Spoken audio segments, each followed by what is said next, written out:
洗濯機と君とラジオ練習してきたんで聞いてください。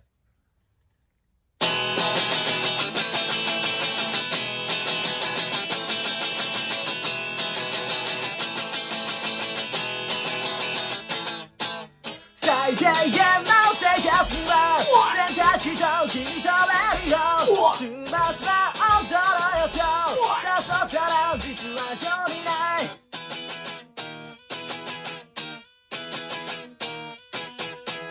贅沢を望むなら冷蔵庫と夢とセレホ、週末は踊ろうねと誘ったら実は興味ない。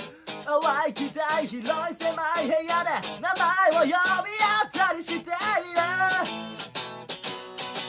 この恋がその声が途切れた時には全て忘れて生きてこう。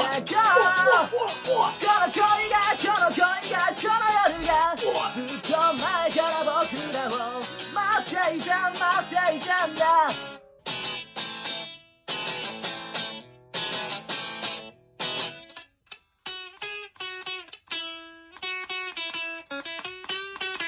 最小限の快楽は AB と C だけのメロで君が好きと言ってた笑顔も16回見た。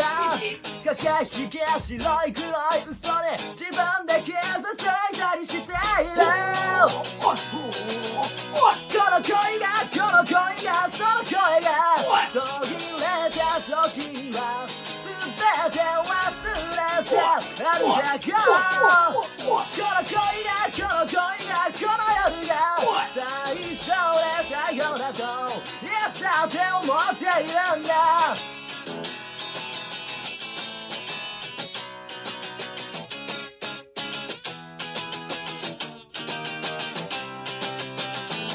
喜びは夕焼けに染まって君の横顔に貼ったり、バカな僕は君の中泳いでたんだ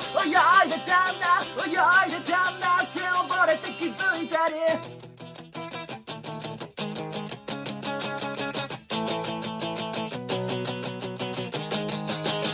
この恋だきっと間違っていないやっているんだ。きっと間違っていないやっている。この恋がその声が途切れた時には全て忘れて歩いてこう。この恋がこの夜がずっと前から僕らを待っていた。最初で最後だと待っているんだ。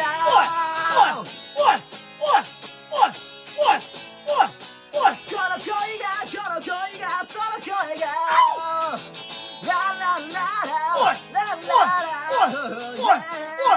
ラ